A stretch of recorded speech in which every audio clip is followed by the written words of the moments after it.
Happy Tuesday, everyone at home. Thanks for watching. If you pulled it up and you got it open, appreciate you greatly. Hey, we got a different type of show today. We're going to have some contributors from the staff come from AFN. Going to break down some games, have some discussion, and try not to ramble. We're going to really try to stick to our points here and then discuss what's needed and to get these reviews across for these games. But welcome in. It's great to have you if you're listening. It's been a busy weekend for me. I just got back from Houston last night. I'm pretty wore out, not going to lie. And then we're back to Memphis next week for more games. So should be a good time. I can vouch that every game was covered by AFN staff member, whether it be a fan or media attendance. Everyone was at a game. Great output. We've got some good articles coming. It's a great thing, and I'm pretty proud of the crew we got. So keep in mind, this is some of their first times coming on live, so give them a break when they come on. All right, guys, let's keep it civil and let's keep it clean. All right. Like I said, we're looking at 4 to 5 different live appearances, and then we got a clip we'll play. So we'll get to that in just a second, but I kind of want to give you an overview of the show before I start rambling about everything that I ramble about. So, like I said, this last week I was in Houston. It was a great time. I went to a fan event there. A lot of pictures, a lot of videos. I'll try to have those on Instagram and Facebook within the next couple of days. Man, it's a great time to see the fandom in Houston. I mean, I know right now people are really looking down on Houston in terms of playing, but people really love that team there, and I'm pretty proud of what they shown me just from hanging out and meeting the new Houston Roughnecks. The game itself was a good time. It was a lot of energy. There was a lot going on. It did not feel like it was a lame duck game or anything like that. I think it looked great, and we had a good time. It was very busy. Rice Stadium is old, but it is beautiful, and the area surrounding it in Houston right there is great. It's probably one of the best areas I was in since I've been visiting Houston for the UFL. So enjoyed that. Appreciate Houston for having me. Thank you, Brittany Rader. She's the media person there in Houston. So thank you, Brittany. This next week, I'll be going to Memphis, going to hang out with Andy Sealy and see what the Showboats are about there with their media. So we'll see how it goes. But anywho, guys, we're going to go ahead and get these game breakdowns started. Week 1 was an exciting one for the most part. I mean, I can't say it was the best week for spring football, but it definitely was a good one. We had some good matchups. We had some lame matchups, and we had some rock fights, but it is what it is. A lot of the debate right now is going on, who's better, USFL or XFL? Right now, the USFL is winning that battle, unfortunately.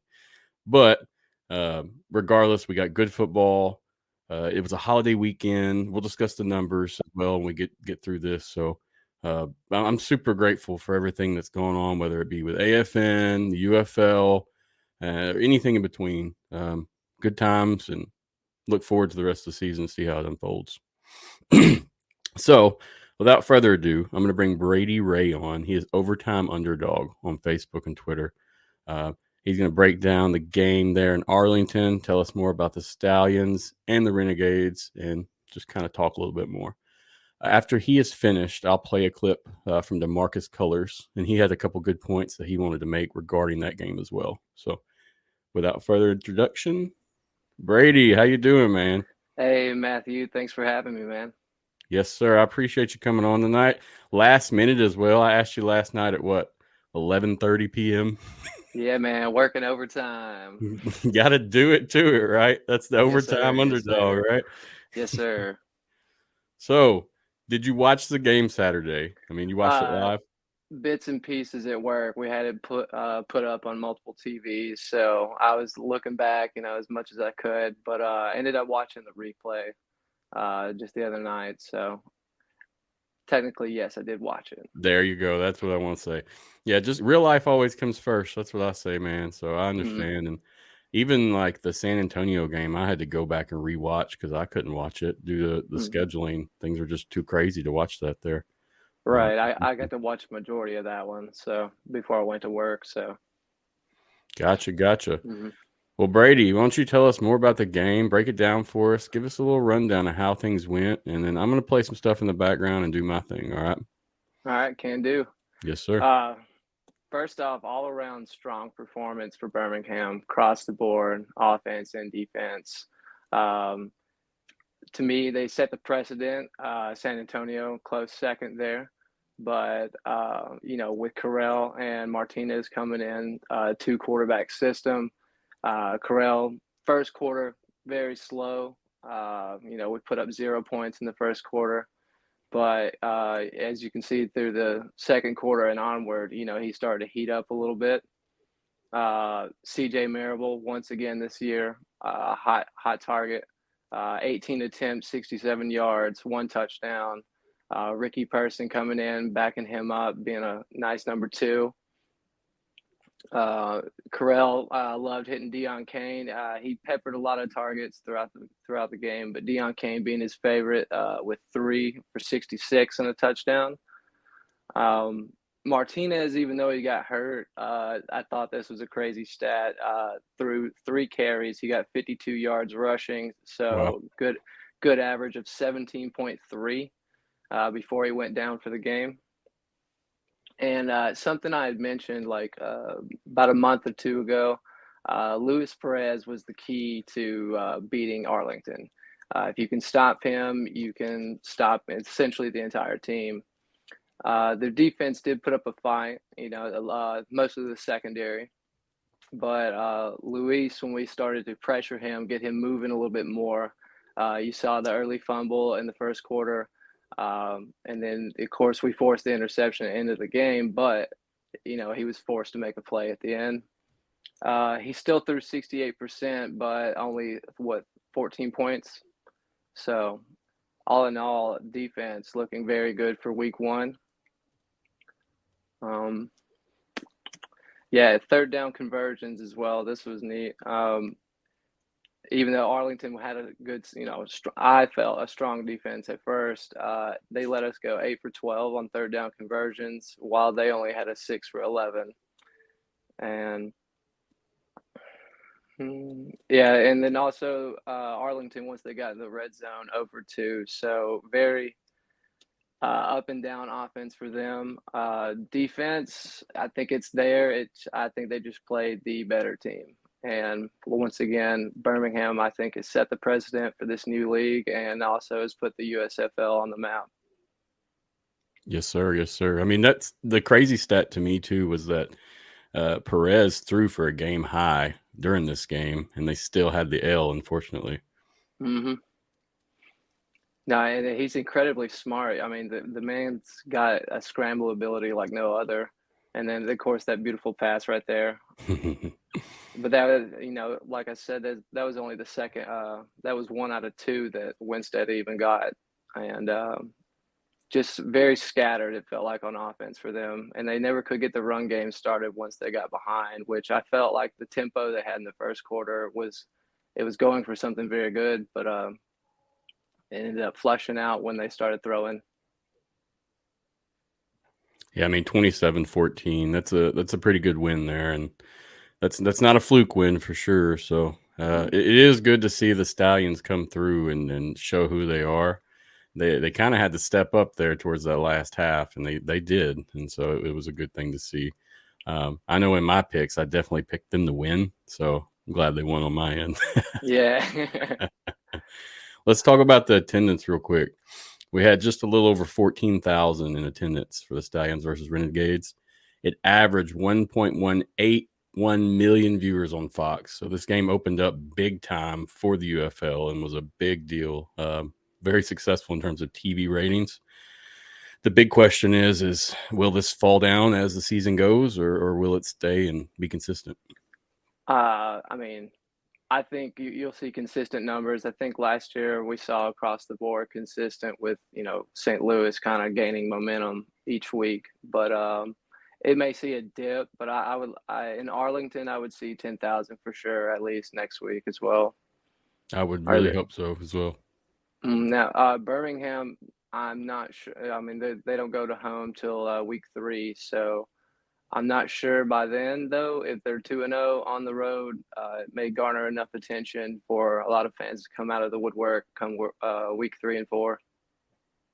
Yeah, and we saw a huge difference in the Fox TV average numbers compared to the ESPN. There's a big difference there, and we'll get to the ESPN as we get to more games. But just wanted to note that was pretty impactful. This first game opened up big and was not a disappointment. I'm going to play a clip from Demarcus real quick, and this is more about the Renegades. Okay, so he's got a couple points he's making regarding the Renegades. We'll come back. We'll discuss that briefly, and then I'm going to slide into the next contributor. Can do. Sounds good. All right, here comes Demarcus. Let me get this off. All right, here's Demarcus Colors discussing Arlington Renegades and how they need to shake the rust off next game. Going into halftime, I basically gave the defense a B. I thought they really did a decent job against handling that Birmingham offense. You had a number of tipped balls, especially at the beginning of the game. You had a couple of turnovers. I think they did a decent job of getting pressure on the quarterback, and I think that actually takes place throughout the whole game.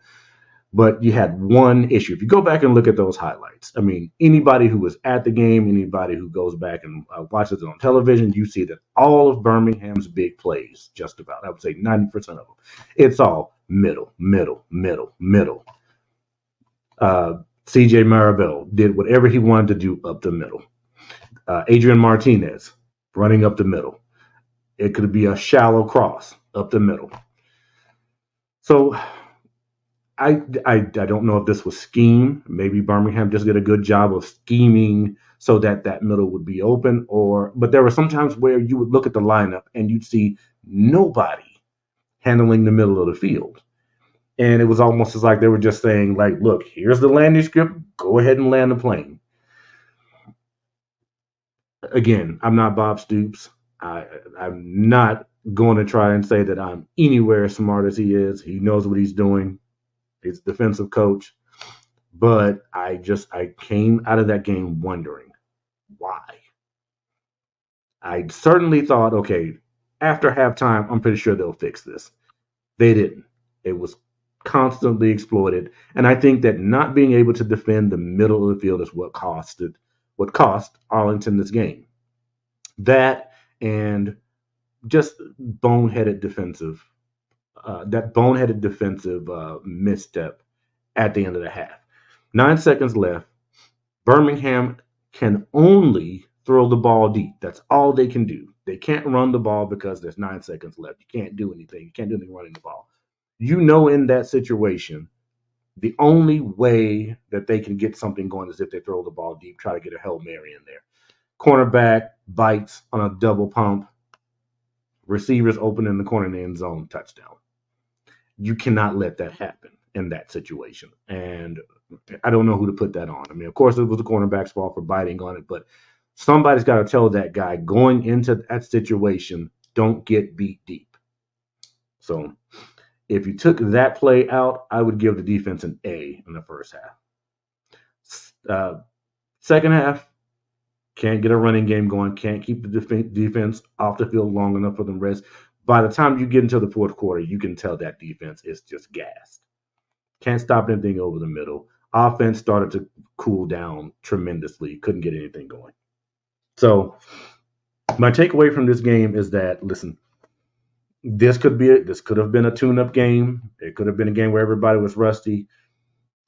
Arlington has to knock the rust off next week. All right, that was some points just from Demarcus regarding Arlington. I mean, do you have anything to respond with that before you roll out?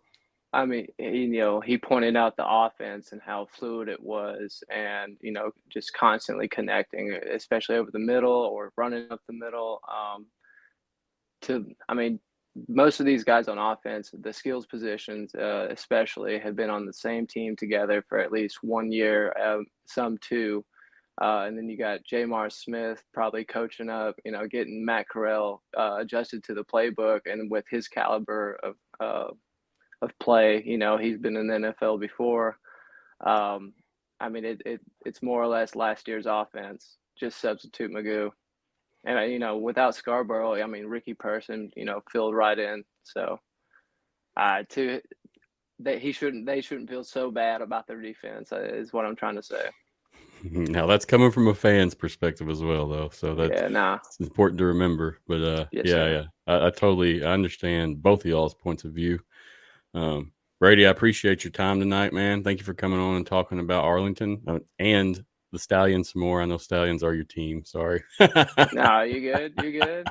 Thank you for having me, Matthew. Yes, sir. I appreciate you greatly, Brady, and we'll be checking in on you more as we go for sure. Appreciate you, man. Thank you, sir. All right. So I'll have the notes with everybody's links for their socials whenever we finish, guys. There's just too many names to include. I do have their names listed, but I didn't want to include all the socials with Facebook, Twitter, and YouTube, whatever. It becomes a lot. So let's move on to our next guest, Mike T. Bell. Mike T. Bell, how you doing tonight, man? I'm doing good. How are you, Matthew? Oh, I'm pretty good. I know you're probably the happiest one in this party, considering your Panthers pulled it off against the Battlehawks last week. I mean, what do you think so far about that? How does that make you feel? It feels great. Honestly, it's been a crazy offseason watching all of the insiders talk about the Panthers. I wrote an article called "Don't Sleep on the Michigan Panthers."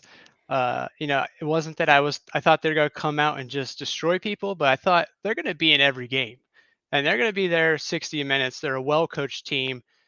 Almost everyone is back on the coaching staff besides the offensive coordinator. It's his first year, Coach Marcel. And I wanted people to at least give them some respect. So let's get into it. The Battlehawks, clearly the UFL darlings, as they have most of the attendance, most of the fans, and a lot of crazy fans that traveled all the way from St. Louis to Michigan. I got a few videos, some people dressed up in some of those crazy cacaw outfits. So that was pretty cool. Yeah, you'll have to go to St. Louis and really experience it, man. It's a whole other world. I would love to. So this kind of had this classic back and forth battlefield to it. It felt like a division rivalry, like NFC North, AFC North of the NFL. It felt like that classic division rivalry, like these two teams have known each other forever. And the first half story was really about the front seven pressure. St. Louis gave E.J. Perry some fits in that first half. The press box was such a great view of the game because you kind of got that all 22 view of the situation. And I really noticed right away, E.J. Perry couldn't get off of his first read. And it just felt like he was forcing throws. And it bit him twice. One of them was inside the red zone. 2 interceptions in the first half really stalled out that Michigan Panthers offense and didn't even allow the run game to get going. That left side of the line is just crumbling in both pass protection and run protection. Same thing for the Panthers, though. They stalled out A.J. McCarron in that first half. 2 sacks, made him look uncomfortable, couldn't get the run game going. And then we get to the second half, and finally both teams find their rhythm. A.J. McCarron finally opens up with a big 28-yard pass, gets down the field.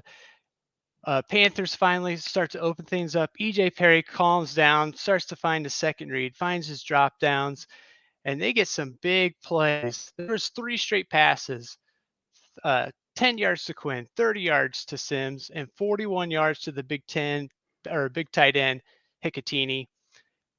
E.J. Perry can use his legs. A lot of people don't realize that about him. I did not know that. In. Yeah. He was moving, man. He was, and he is confident in his legs. He runs a lot like Josh Allen. He does not slide. He likes to use a stiff arm. But this game really came down to the fourth quarter. And the play of the game that no one is talking about, and we would not even know about Jake Bates if it wasn't for backup defensive tackle Walter Palmer, number 99, stuffing the run on 4th and short inside the 5-yard line. Without that play, we're not seeing Jake Bates. So for him to do that, that really opened up the momentum for the Panthers. Wes Hills immediately starts to take over, shows why he is the reigning USFL rushing champion, has big runs of 19, 18, 24. They had a whole drive where they just ran it the whole way down and scored, put it up 15-9. AJ McCarron goes back down. He scores again, puts them up 1. There's 44 seconds left on the clock. Battlehawks just need to stop. And it's kind of funny because before that drive, Jake Bates told us in the post game, just get me to the 45-yard line and I'll get it in. And EJ was like, I'm doing the math. And man, he must have meant the 35 because that doesn't make any sense. But anyways, it's 4th and 6. They get a big play, 15 yards to Hightower. And that goes to the 46-yard line. The drive stalls out. There's 8 seconds to go.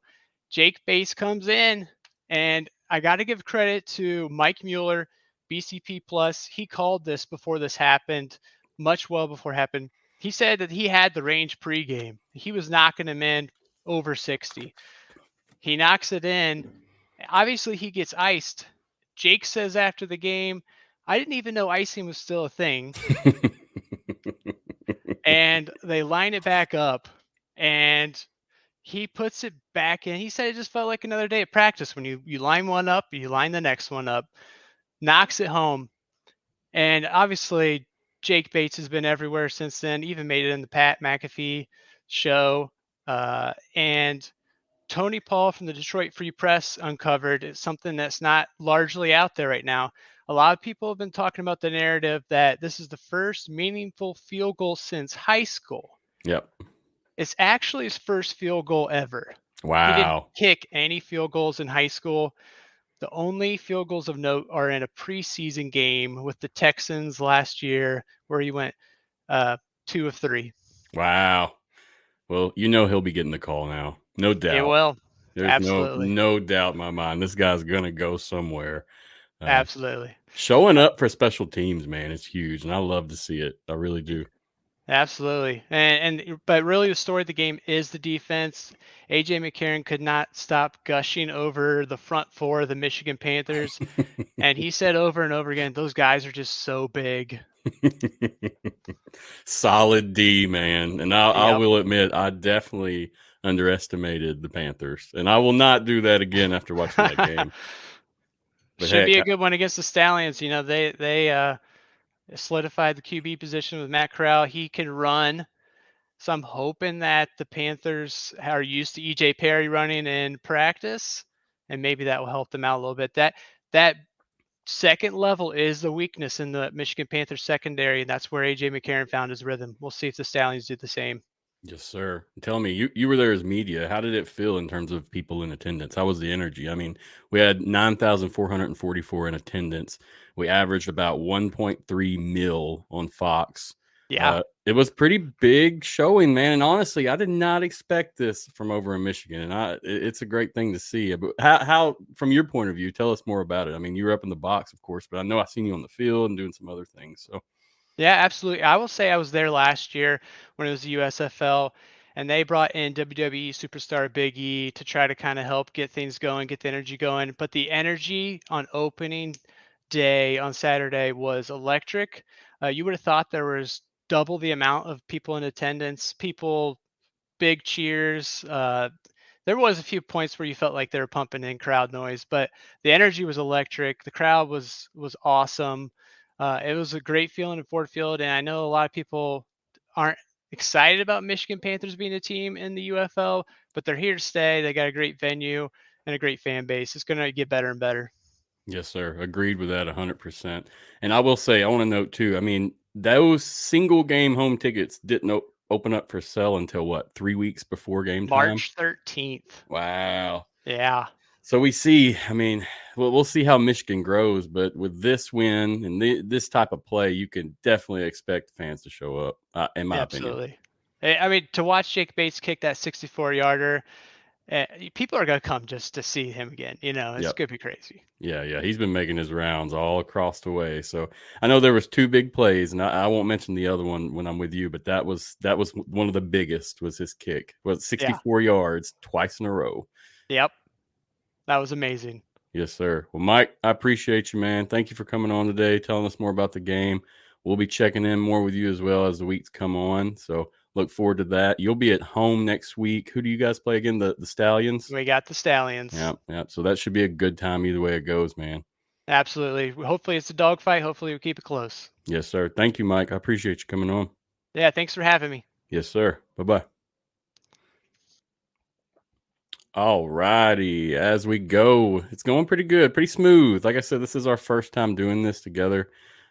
Being live, it's a little more difficult, but it's working out well. Everybody's doing a really good job. They've got their own little flavor and way of doing things. So appreciate the guys and the work so far.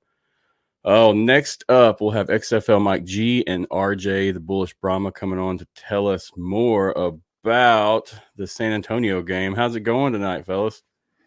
Going great. Good. How are you doing? Very good. So you guys had a good time during your game. I'm a little jealous. I did not get to watch that game. It's the only one I really didn't get to watch just due to the scheduling on Sunday. So, guys, tell me more about it. Break it down for me and do your thing. All right. Well, for me, my first key takeaway I had, and I think it's probably the most important, was the improvement over last year in the offensive line.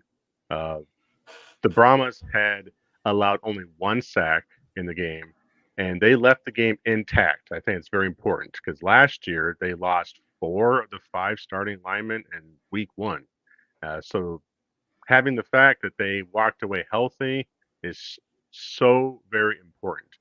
They did give up some pressures, but with Chase Garber's mobility, it did keep plays alive. But yeah, for me, that was the number one takeaway, was our offensive line improving and being healthy. Understood.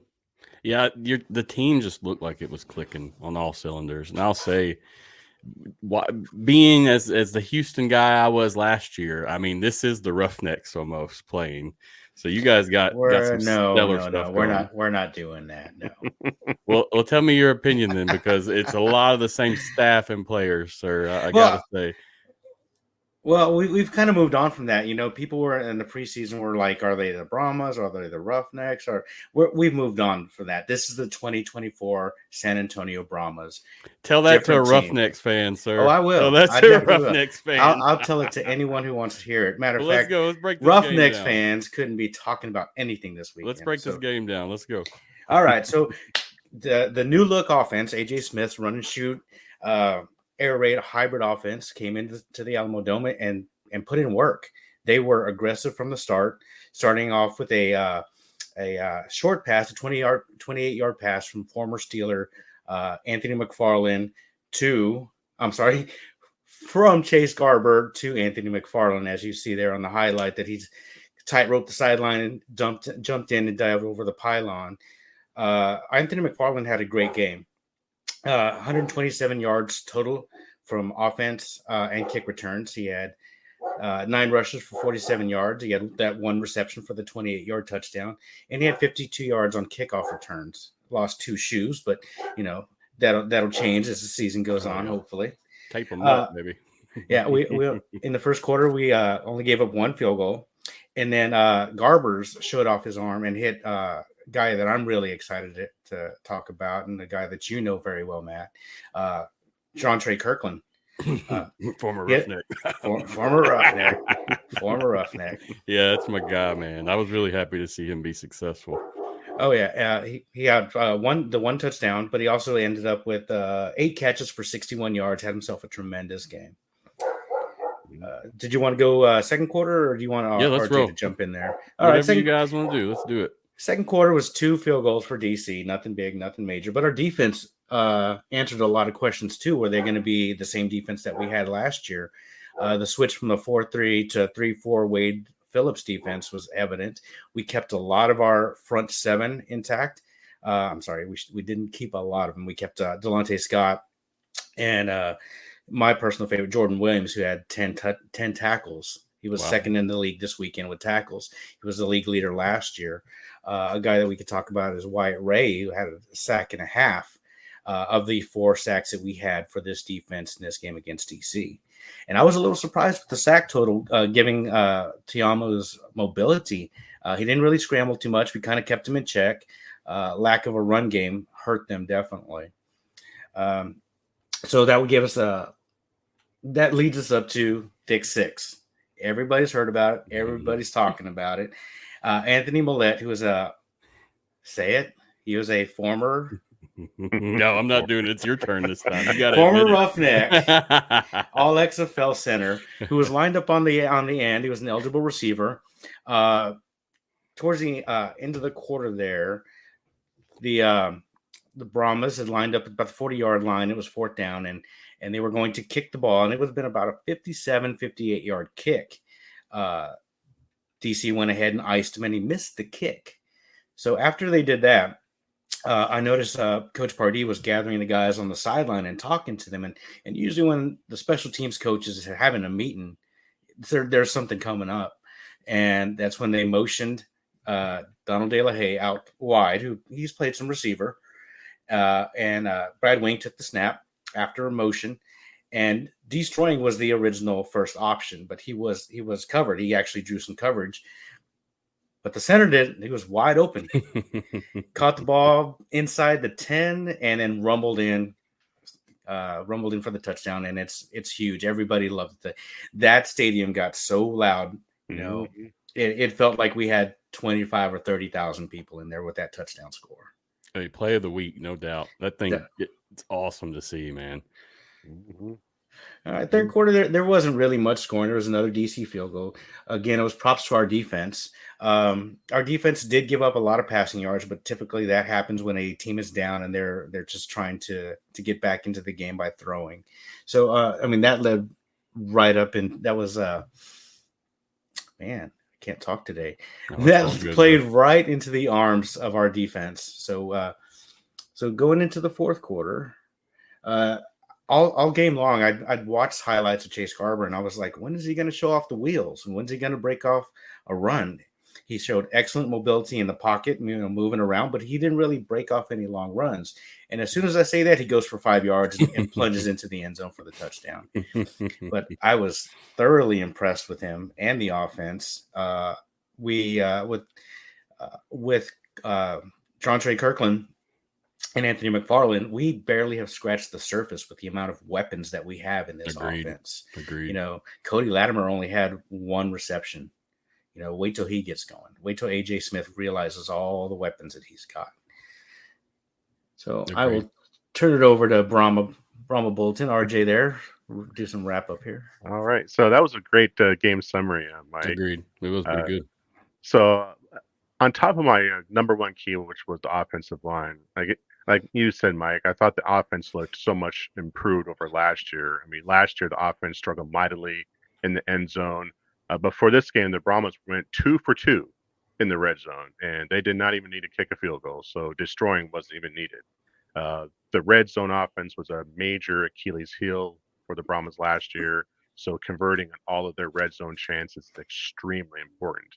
And on top of that, what kind of goes under the radar is they converted on all 3 of their one-point attempts, and as we all know, in the UFL, there is no extra point kicks. It's all offensive plays, and we converted on all 3 of our 1 points. And we did fail the 2 points, but last year we saw a lot of failed attempts on those extra points. So the fact that we are converting at a high rate, those points can come in very crucial at the end of the game.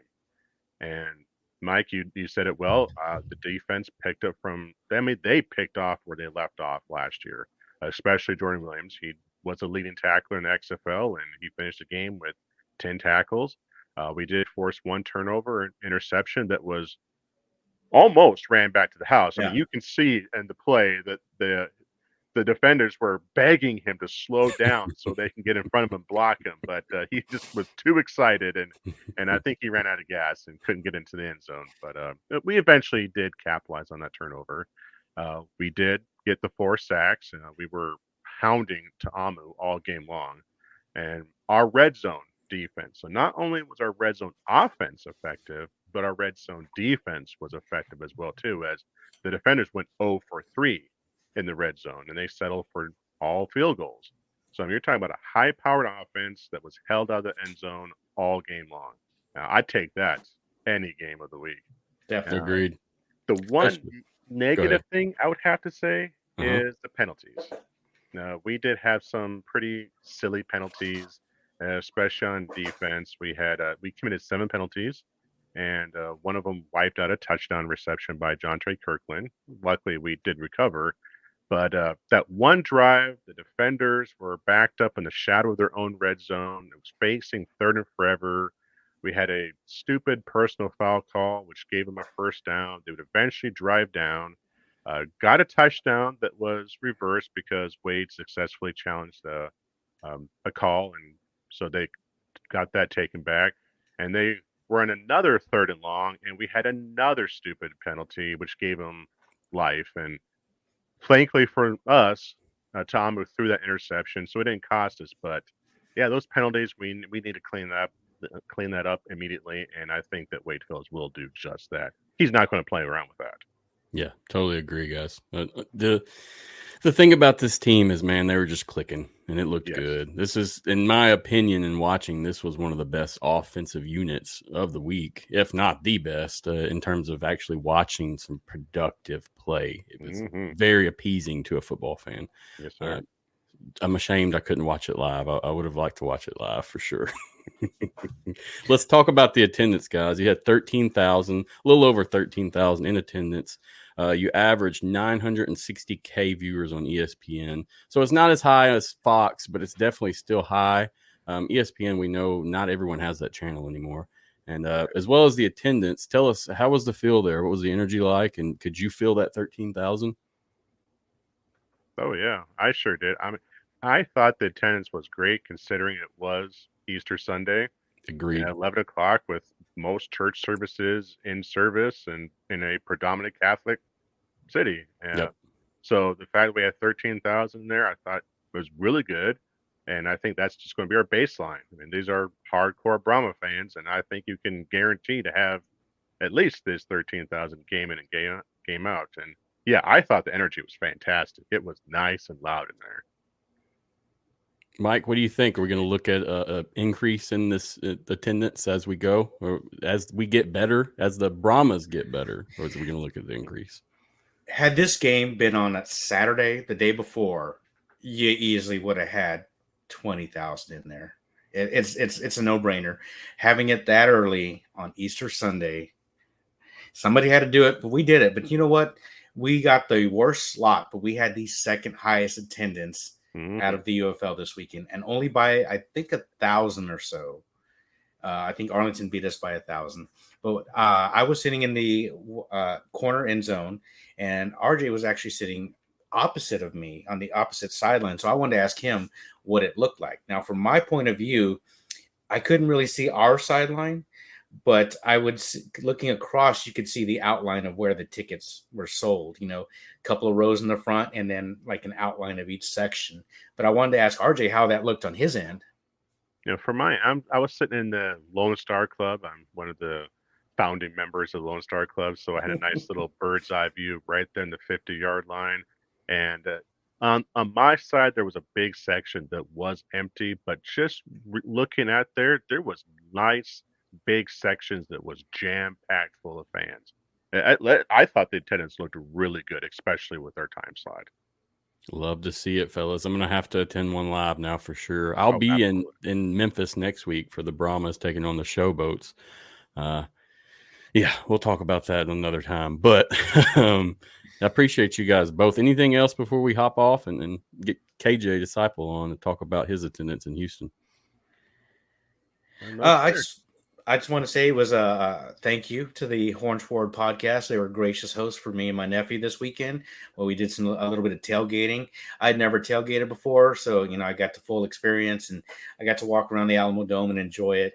Also, an event for the season ticket holders. After the game, we got to meet 3 players. Now, they didn't tell us who the players were until we got there, and the first one was Destroying, and obviously, there's autographs and pictures.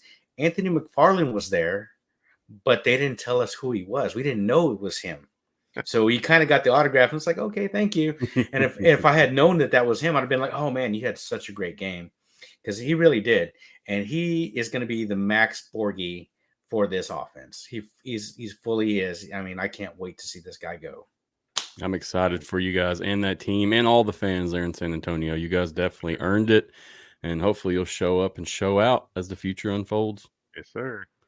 Hey guys, while we got these two on, don't forget they have a show also. Now your guys' show, Yep. it's coming on Thursday at 7:30 p.m. Central, correct? 7 p.m. Yes, sir. I'll let you plug it. Go ahead and plug it up. Do what you do. RJ? So, yes, sir. We do have, Mike and I do have our own show that we do every Thursday at 7 p.m. Central Time. It's called Chewing the Cud. I like the cow puns, so that kind of runs into our show. So, this week we're going to be reviewing our game predictions that we made for this game. We're going to compare our predictions with viewers. We had a bunch of viewers that submitted theirs, so we're going to hold a nice little accountability section, and then we're going to do our reviews on the Showboats versus the Brahmas game, as well as the Gunslingers and the Northern Arizona Wranglers in the IFL. Sounds good. Yeah, a lot going on your way. So I Yes, appreciate sir. you guys taking the time to come on tonight. Great. Appreciate you. Yes, sir. Always, Thank you. fellas. All right. Well- Lawrence 4, baby. On that note, take it easy, guys. Thank All you. right. Thank you. All right. What is up? KJ, how you doing tonight, man? I'm doing awesome. How are you? I'm very good. I'm all pumped up now. We're over here producing this podcast. I'm clicking in, clicking out. Guys at home, if you're commenting, I'm trying to get to them, but there's a lot going on. Okay, so keep that in mind. KJ, I appreciate you coming on, man. I know you were in attendance in Houston. I actually saw you there. You were in the stands chilling, hanging out with the Predator couple and the rest of the super fans. Looked like a great time too, by the way. I want to get you on and get your breakdown of the game in Houston and to see what you thought about, just how it went and such. In my opinion, we looked at a battle of defenses there, and it wasn't as much of an offensive battle as some of the other games that we watched. But it was still entertaining, and I had a good time. So take it from there, man. Do your thing. Yeah, I think for me, obviously, a lot of probably people picked up on the same struggles, but we definitely had hurdles to go through on the offensive side. Starting off, I'd say our biggest struggle point outside of just protecting Jarrett was ball protection. They had at least 2 fumbles, I think, through the course of the game. We obviously started off really slow, didn't get even points on the board, weren't able to score until end of the second quarter when they got a field goal right before halftime. And then I think on our first drive out the gate, they had that initial fumble that gave Memphis the ball right back. So it's just a lot of somewhat clumsy mistakes, I would say, is the simplest way to put it. Ball protection, in my opinion, ball possession, ball protection, and penalties were the 2 biggest factors that led to us losing the game. I mean, in the grand scheme of things, we were always in contention and able to make a comeback. For sure. Never put it together, which was the biggest heartache of the day for me as a fan. So the biggest thing I took away from watching the progression of the offense through each quarter was obviously everyone can, always pick apart the O-line and certain protection elements.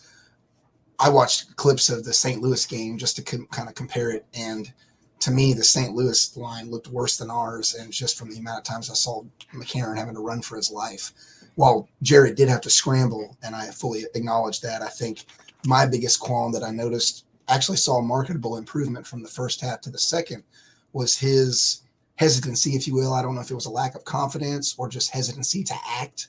But there were often times he was sitting in the pocket over 3 to 5 seconds, which is normally what coaches will dictate to you to say, this is your release time. If you don't see an open receiver, make a play or whatever. And so I think for me, that was the biggest thing I was like, seeking for him to improve on. And thankfully he did in the second half when we were able to kind of run more of a hurry up scheme, I think, through one series and get a full touchdown out of it, which was the only one we scored for that of the day. But obviously kudos to the Showboats. They look great.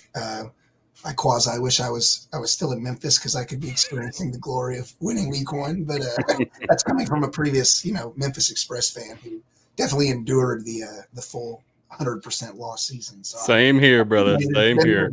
But apologies for my voice. I was in full fan mode Saturday, so it's coming back tonight after screaming my lungs out.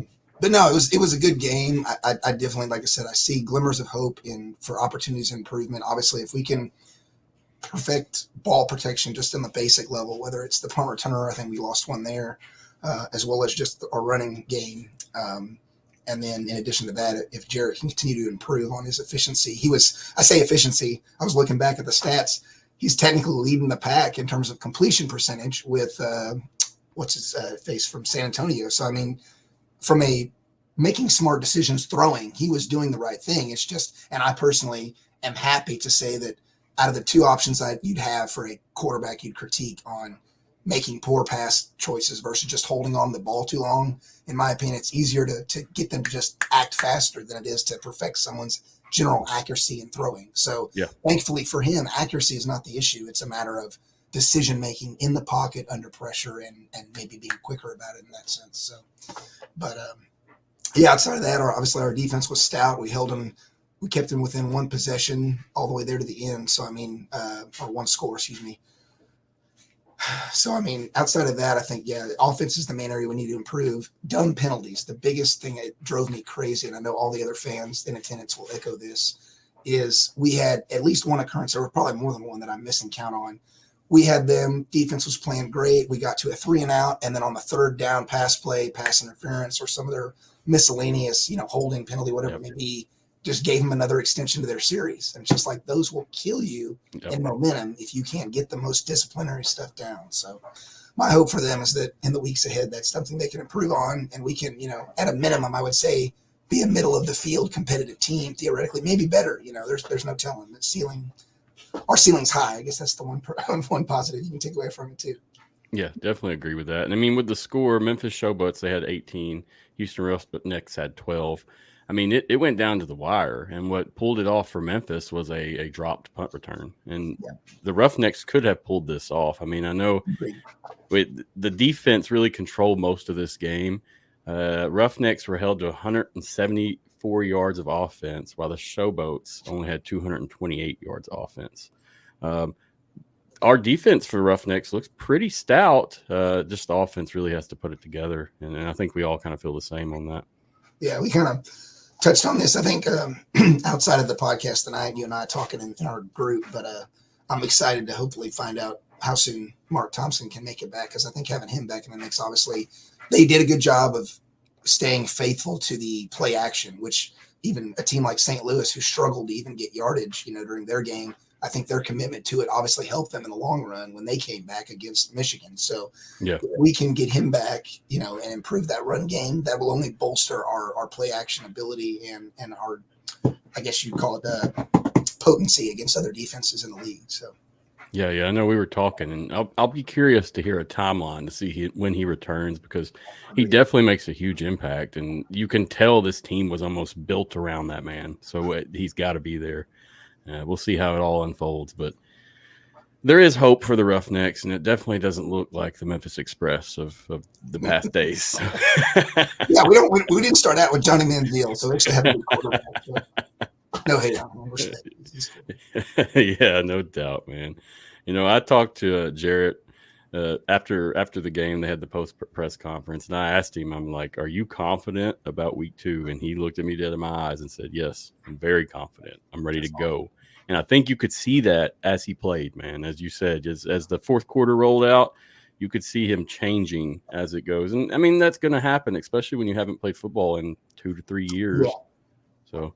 Yeah, that was one of the biggest things I did when I was grading in the preseason on the teams. And I think some people gave me flack about it, and I fully respect that. The fan in general is going to always give the nod to the past champions. And I think initial grades didn't always come out that way. But I think that was where I automatically kind of gave a ranking deduction to certain positional players based on the fact, to your point, if they hadn't seen the light of day on the game field in the very previous season in 2023, that was kind of a dock for me and how I graded people across the board, across the league. So, but yeah, it is good to see the guys that obviously that doesn't always dictate verbatim how things play out. Agreed.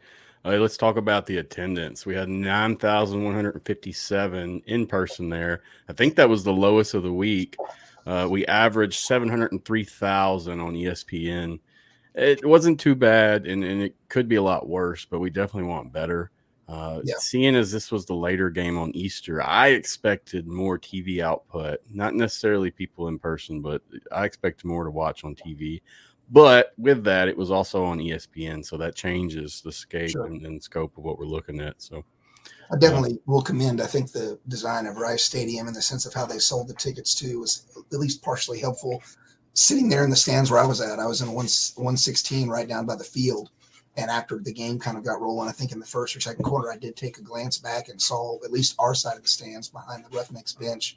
Looked like a full house. I mean, to the most part in that span of the lower stands. So, I mean, it at least looked full. And when I saw that number, I too was kind of surprised how low it was. But it's a myriad of factors. Obviously, Houston, we have so much going on. I was talking to a fellow fan about this in terms of the placement of our season.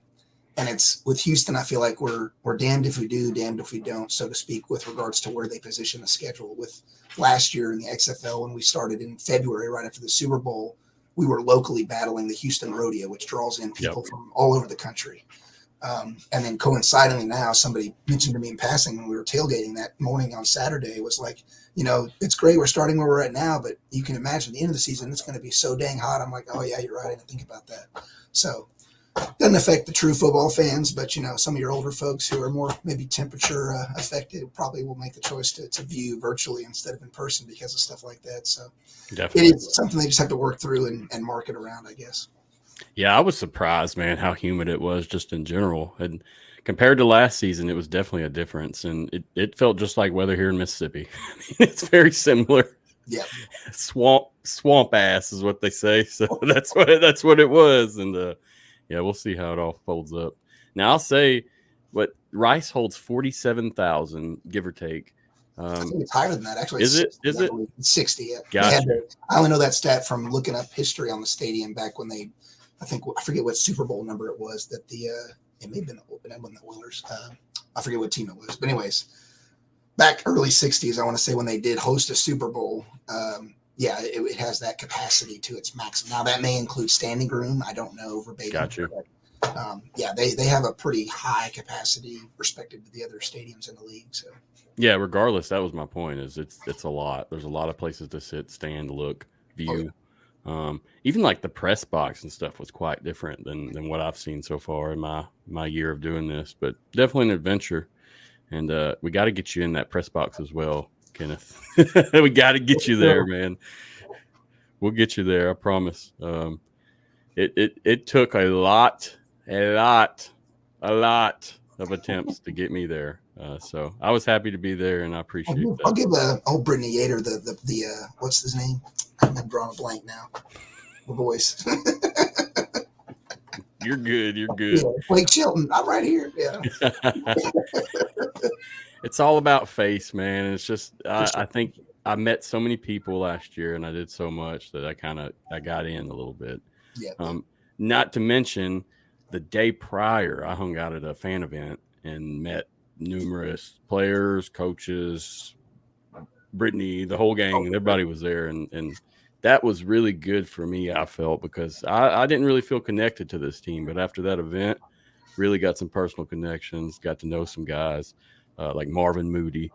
Yeah. Great athlete. Look forward to speaking with him on camp soon. But yeah, man, good times, and I'm hoping for better regardless, man. I appreciate your breakdown and your thoughts as you come on and spend your night with us. Appreciate it. Thank you for having me. Yes, sir. No doubt. Anything you wanna say or plug before you roll out? Oh, nothing I can think of. I'm looking forward to the remainder, season going forward week by week. I wish I could make it down to Memphis this weekend for that game. It'd be exciting to view, but yeah, I'm excited to get back down to Houston when we place Arlington and see how things go there. That I think it's a little rocky looking at our outlook that we have 2 road games back to back. But my hope is that if we can find the success very next week against DC, I'm all for that. If we don't, I won't be going crazy either, though, being a road game. And DC has a great home crowd. Yeah. All of the stadiums they get rowdy and they get loud. So respect to the Defenders fan base for that. Don't know how that will obviously affect us from a gameplay perspective, but that's something you have to consider. But I think my fingers crossed, God forbid we don't end up getting a W next week. I think against Michigan, we have a better chance after 2 weeks of really honing everything out, taking time to be able to practice and work through the mistakes and the error points. We can find our heading and our steady points. So. Yes, sir. Agreed with that 100%, man. Looking forward to the future, and we'll talk more for sure. Likewise. Thank you, sir. Have a good night. You too. All right. So, episode went well. Appreciate all those that attended tonight. Thank you so much. It really did go well. Like I said when we started this shindig, I didn't want to be the source of all information and be the face of everything. So I like that everyone has a representation of their own teams, has their own opinions, and can really still objectively break down the game. And that's all that matters. You'll see a lot of different game breakdowns from groups all across the board. So if you did watch this, thank you so much. We appreciate it. And we look forward to making some more content. All right, before I hop off, I just want to review quickly the upcoming games. Now, we may have another show come up where we break down these games. We're going to kind of see how it goes. I don't want to kill myself so early in the season. So that's really why I'm kind of just taking it easy as we go. I'll leave out Friday for Memphis, then come back, and then we'll have another show. So trying to just take it easy as we go. Watch social media. If we do that show, I'll definitely post it there before, at least 24 hours before. And it'll always be streamed from Twitter, YouTube, and Facebook. Always.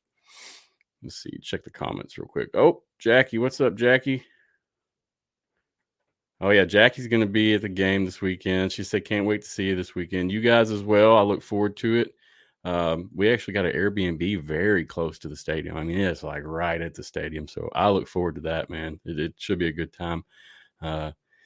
It just sucks that it's going to be in and out. Don't really have as much time to look around Memphis as what I did in Houston. So, all right. So let's talk about the upcoming games. Like I said, we're not going to break anything down significantly. I just want to bring up the matchups, where they play, what times, and where you can find it. All right. So first up, Saturday, April 6th, we have the San Antonio Brahmas at Memphis Showboats. That game starts at 11 a.m. Central, 12 p.m. Eastern. And it plays on ESPN. Okay, so it's going to be a little different than last week. We started with Fox. Today, or this Saturday, April 6th, we're starting with ESPN. 11 a.m., so another early game for those Brahmas. So the Brahmas really like the early game, seems like. We'll see how that goes. Should be a good one. I'll be there in person with that Horns Forward crew and all the rowdy San Antonio fans. Look forward to that. Liberty Bell holds a special place in my heart. That's where the Showboats play. Just because of growing up, always seeing it, being there for events, the AAF with the Memphis Express. This just got a lot of history. So look forward to getting in there and checking everything out. Next up, the next game is Saturday, April 6th. It's the Arlington Renegades at St. Louis Battlehawks.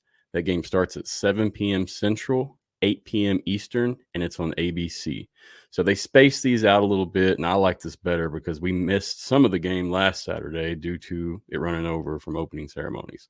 So I'm glad they spaced this out. ABC should be a hot ticket channel as well. We should see a lot of people watching this. Look forward to that game. Should be a good one. Seeing the Battlehawks step up and come back and kick some tail. The third game, Sunday, April 7th, is the Birmingham Stallions at the Michigan Panthers. It's also an early start game, 11 a.m. Central, 12 p.m. Eastern, and it's on ESPN as well. So like I said, we're starting off this Sunday and Saturday with ESPN games. Hopefully that the viewings tick up, but either way, it's kind of rough with ESPN. ESPN has been axed out of most basic cable channels, and most people aren't going to pay extra for it anymore. It's not worth it for most people, but we'll see how it all plays out. Another early game, so keep that in mind, guys. You have to get up and get rolling, especially if you plan on attending that game. And the last game is Sunday, April 7th. It's the Houston Roughnecks at the DC Defenders. It's at 3 p.m. Central, 4 p.m. Eastern, and it's on Fox. So this is the only game on Fox for the week.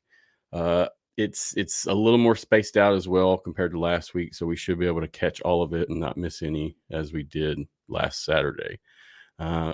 Both of these teams need a redemption arc, whether it's DC or Houston. Both need to step up and show what their offenses are about. So looking forward to this one. We'll see how it plays out, and I don't know. I'm really curious to see how these Roughnecks do in this DC Defender territory, because it's going to be rough. You're gonna see the beer snake and the lemons, and it's gonna be plentiful. Wish I was attending that game also, but can't be everywhere at once, unfortunately. Let me check the comments. Jackie at the horns forward. What's up, Jackie? And we had Betty. Betty said, "Go Brahmas." So, guys, normally when we have a show, I really try to interact with the comments more, but due to just the complexity of having so many people on, it's kind of hard to run everything and interact with the comments 100%. So if you do got anything important to ask or say, please do, and I will try to answer if possible. That basically breaks down the games for next week. Like I said, nothing detailed. Just want to have an overview of when, where, who, and how to watch it. I mean, guys, this league needs you. And if you're watching this right now, I guarantee you're already a super fan and doing your part. But week 1 was a success, in my opinion. Definitely need to see more people out. But as we see more regular football, more exciting football, and instead of the developmental football, we're really going to have more people come out. And I think that's a goal overall, unfortunately. The developmental process really has to move forward, and we got to become a professional league of its own sense. So we'll see what happens. Let me see if I missed anything, guys. Next Tuesday, we'll be back for another episode, 7:30 p.m. Central, same time. I'll have a guest. I was supposed to have a guest this week, but they had to cancel. No biggie. Just, normally I try to have a guest on, so we'll see how it works. So far, I mean, with the success of this week, we'll definitely probably have more contributors come on and break down those games and discuss some things. It's really cool to get everybody involved, and that's really what I want to shoot for with the UFL Insiders. Much less me, more or less everyone, kind of way I feel about it. So like I said, next Tuesday, April 9th, 7:30 p.m. Central, we'll be back. Considering a show for breaking down this next week 2 games, kind of a game preview.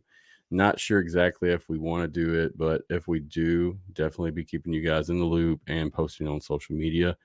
I've got a ton of content to upload and sort through to post. It's just like one thing after another, guys. Today was spent prepping for the show. Last night was spent building the website, adding things to it, and planning for the show. Tomorrow I'll have a guest appearance on a show. So it's just back to back to back. So, but we're doing what we can, and I appreciate all the help from all the contributors and staff on AFN. Everybody's done a great job, and I'm super proud to have them assist in anything. We have people doing graphics to game breakdowns to making social media reels. So it's a really good system, and thank you all for participating if you are listening to this right now. The guys that attended tonight, I'll have their information on the show notes. That'll be added everywhere a couple hours following the show. So you can find them on social media, follow them, interact with them. Most of the guys are posting articles on alternativefootballnetwork.com. Check that out. That's our website. We partner with UFL Board, so you'll see a combination of our stuff and UFL Board stuff. And basically just trying to give you what you need to research alternative football. Right now, of course, we're doing UFL for the most part, but as things go, we're going to have more leagues coming, and we do have some connections to other leagues as well. This is a website. If you haven't viewed it, check it out. It looks a little different on mobile, but yeah, this is it, guys. If you scroll down a little bit, you'll see this is the news, and you can always go up and hit the news section at the top. It'll bring up everything. Below here, you see that's podcasts, and that's all the podcasts we partnered up with. And here is most of our articles. You see, we got quite a bit. Definitely proud of the guys that are spitting these things out. It's going really well, and I'm impressed. I know personally, I don't want to write. I enjoy it, but with everything else going, I feel like the podcast is my baby. So thank you guys for doing what you do. I greatly appreciate it. Check that website out at home if you get the chance. If not, no worries. Feel free to email me, message me if you have any comments, concerns, or want to ask a question. We will interact, and that's kind of what we do. We want to be the fan knowledge source. We want to really interact with our people, and we're not too good to talk to anyone. We're just normal folks like you. Let's check the comments for our rollout. Rick 8-Bit, appreciate it. Matt, appreciate you, Rick. Rick's got some great content related to old school Nintendo and 8-bit type of football. And I'll have to get next show, Rick. Let's really get something to show off for you. If you send me something, I'll play it. People at home, I mean, it's super retro and super cool, and most people that pay attention like his stuff. So appreciate you, Eric. And XFL Mike G, thank you for giving us the opportunity to do something we love. Hey, I appreciate you guys. It's always easier with a group of like-minded individuals, and that's what we have here. And it's working out very, very well. But anywho, guys, right now for sure the next show is Tuesday, April 19th. Check that out. We'll be back in full gear to break down week 2's games. And want to say special thanks to UFL board and the UFL. Appreciate you guys, whether you be partners or just letting me cover the league. UFL, it's a great honor, and I appreciate it greatly. Just know that most of the content and things we talk about here are property of the UFL and not the podcast or AFN. We just kind of do our thing and try to hype them up, UFL board's a great place, and it's been around for a long time. There's a lot of history there, so check that out and give it some appreciation, because I mean it's really what got me started in all this. Just being able to work with somebody and somebody take me serious, and it worked well. Comment. Demarcus, what's up, Demarcus? Demarcus said, "Great show. Glad to see the team together on screen." Appreciate that, Demarcus. Rick 8-Bit said April 19th or April 9th. April 9th will be the next show. Have it rolling right there. So next Tuesday, I think I got the date right. Let me look real quick while we're on. Yeah, April 9th. But yeah, guys, that's it for me. I will post where everyone's socials are in the notes and the description after this is over. Catch up with them, follow the website. And like I said, appreciate your support. It's always fun, and just living it up. Looking forward to going to Memphis this weekend. It's been a while, Memphis, so going to check it out, do some fun stuff, and hopefully watch the Showboats take home that dub, huh? San Antonio fans hating me now. Just kidding, guys. We'll see how it plays. Like I said, I'm not really repping the team this year. I'm just covering it. So appreciate you all again. Hope you have a good night. Don't forget about the games this weekend. Support the league, and do your thing, man. It's always a pleasure. Thank you so much. That's it for me. I'm out. Go hard, go home, go hard, go hard, go home.